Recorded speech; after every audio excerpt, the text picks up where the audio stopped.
Simon & Schuster, Random House, Doubleday, they are just some of the giants in publishing. And these so-called major houses have cornered a big chunk of the market.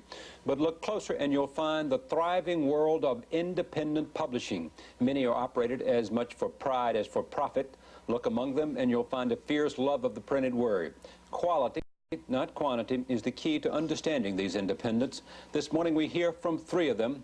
Jack Shoemaker founded North Point Press 8 years ago in San Francisco, California. Today it is one of the largest and best-known independents. Shirley Cloyes is with Lawrence Hill and Company Publishers in Connecticut. It specializes in such areas as African literature, the Middle East, and the Third World. Barbara Smith founded the Kitchen Table Women of Color Press in 1981, along with well-known black feminist and author Audre Lorde. We are pleased to have the three of them here to talk about this world of independent publishing because they bring something special to the world of book lovers, a place where you can find authors you might not otherwise find. And so they do a service, and we want to find a little bit about what makes these kinds of companies tick. What makes independent publishing houses tick? Am I being too nice to you when I say all these attributes you're interested in? Quality, it's pride rather than profit, and all those things motivate you?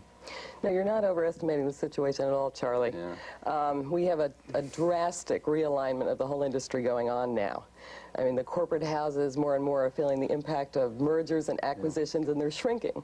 Right. They just consolidate. They consolidate, and some people would argue that they have better management, but in fact what we're seeing is the opposite. We're seeing authors with fewer publishing opportunities, editors with shattered careers, and more important than anything else for me, we're seeing a diminution of choice in reading material, in content, in diversity of opinion for the American reading public. So into this vacuum, the independent movement has flourished and is proliferating. It has been, in fact, for the last 2 decades.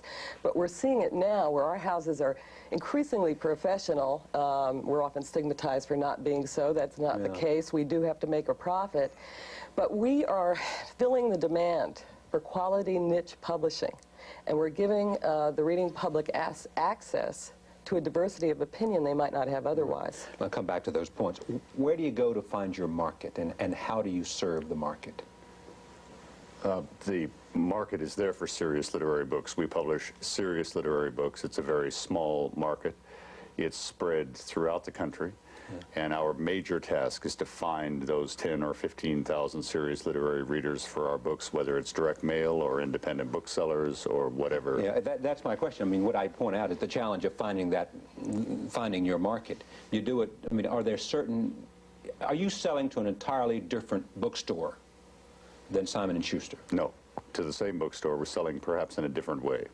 How? Well, I think that the independent bookselling community is very tired of the grand, large, commercial thrust into the marketplace, and they're looking for exactly what was spoken about earlier, a variety of kinds of books. There's the danger is the tyranny of the mass audience. So we've reacted to that, like all the other independents, trying to find books that have a potential audience of 10 or 15,000.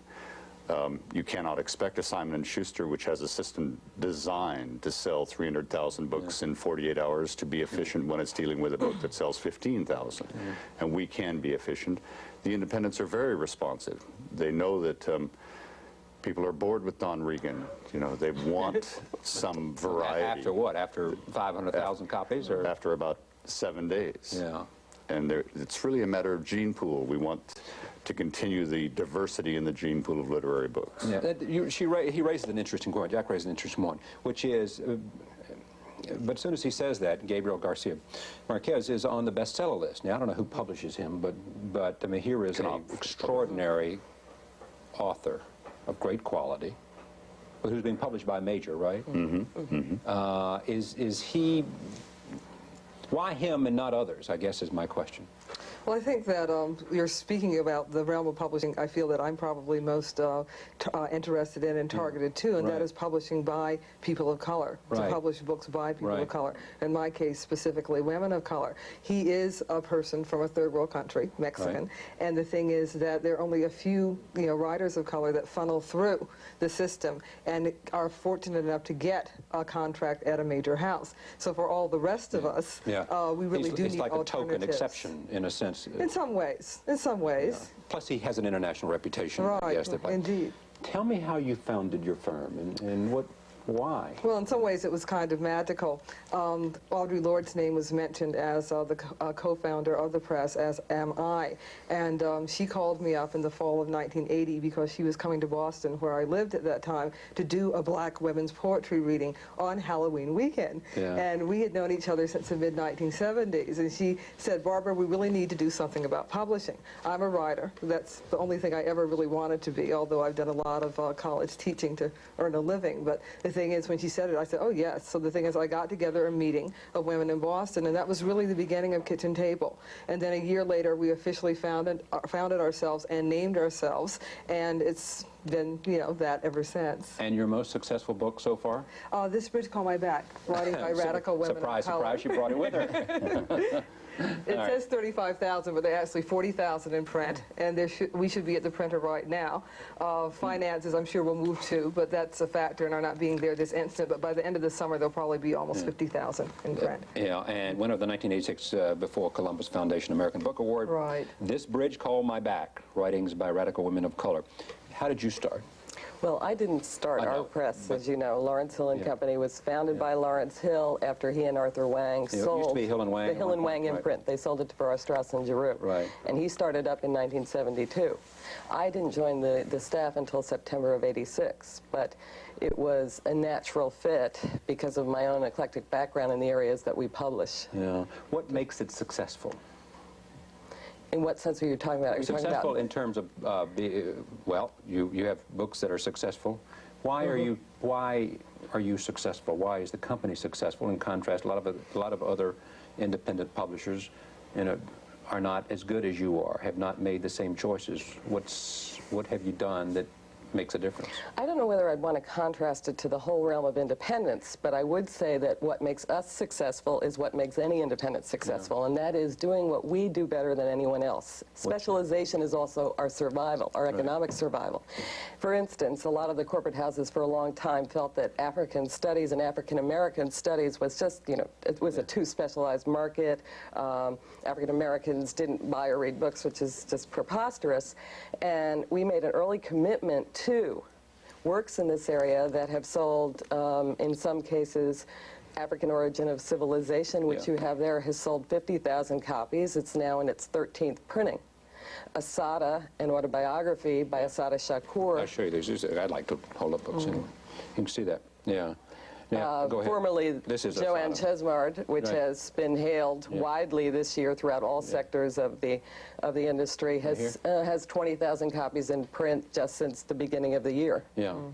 And finally, Langston Hughes here. Langston Hughes, this was the first biography here? of the poet. How many did that Langston sell? Hughes. At this point, about 25,000 copies. Now, listen, this is fascinating. It is. That's a bestseller, isn't it? It is, well, by some standards, we would have to be talking about the 50 to 100,000 range, but the point is precisely that a larger publisher would shy away from even an excellent book with sales coming in at that level, only because they're economics oriented towards the big blockbuster, which means a small number of books selling a phenomenal number of copies, primarily through the chains. The other reason we're successful is because we are connected to the communities that, in a sense, we represent, or the alternative political and cultural perspectives that we make available. So you have a feel for the market. Very definitely. Let me take a break. We'll be right back. Stay with us. We're talking about independent publishing, what works and what doesn't, and all of those incredible books that are being published by these firms. Stay with us.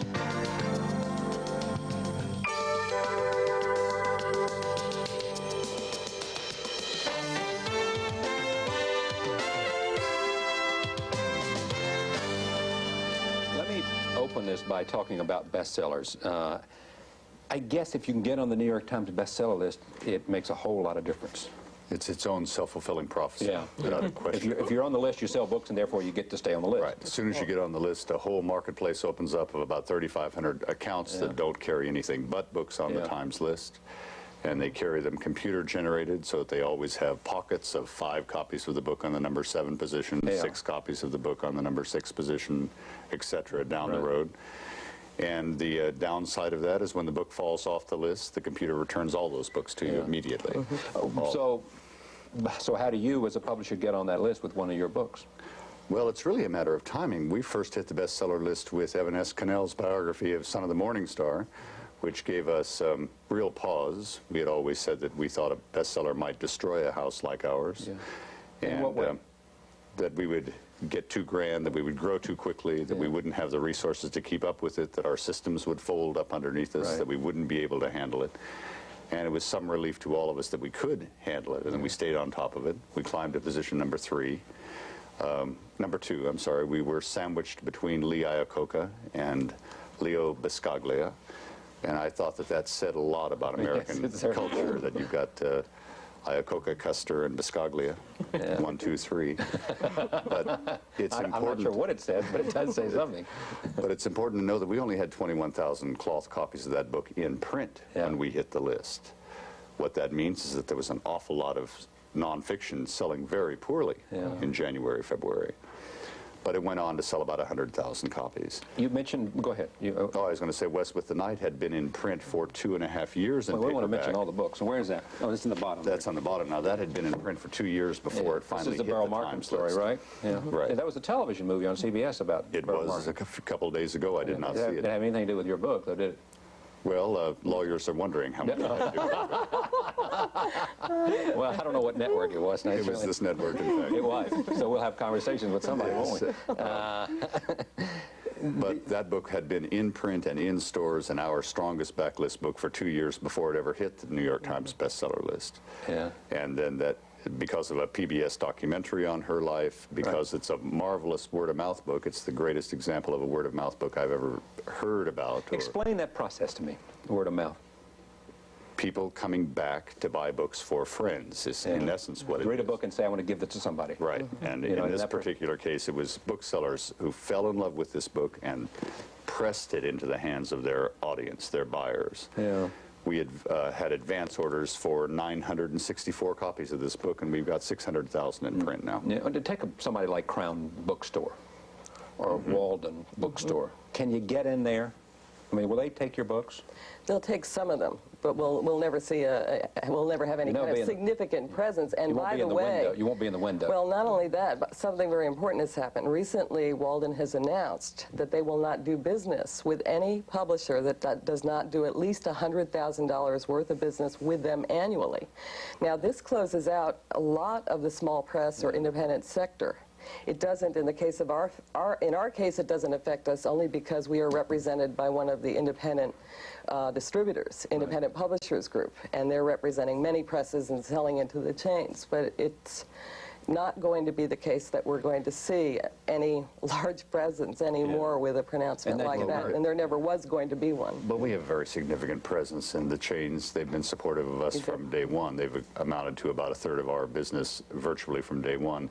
It's not a press decision, it's a book decision. You've got to have something that they can't live without. You've got to have some names that that's simply they good, need. That's just good publishing, isn't it? Do you create books? I mean, in other words, as a publishing, do you go out and say, as I know the big guys do, because they've been here talking about it, you know, we know that there's a need for a book here. Very definitely. And so you go out and say, do you do that? Yes. Give me an example. Well, two things that I'm concerned about that we will see books focusing on in the next couple of years. One is the issue of AIDS, and to this point, I don't believe there's been anything significant except perhaps an article or two about women of color and AIDS, and yet when you look at the statistics, we are so disproportionately affected by AIDS, and we're completely invisible as far as information. So I want to do something in this format. These are freedom organizing pamphlets. That one's by Angela Davis, and we want to do something about women of color and AIDS in this format that is affordable, because the purpose of the pamphlet series is to get information to people in an affordable form that's going to help them. If there's one thing you'd like people to know about what you do, what would it be as an independent publisher? Well, simply to find out and search for us, because we don't have the same command of the public forum, and to realize that we offer to many communities books that are absolutely crucial for their survival. Yeah. Here's one. I mean, here's a couple of them. You can see My Friend the Enemy, which is about the... It's 4 generations of Palestinian-Israeli struggle. That dare to speak out. I thank you very much. It's a pleasure to learn about you, and I am pleased to know you're there. Thank you very much for joining. Thank you. Thank you It's a for the pleasure. time. Nightwatch continues Back in a moment.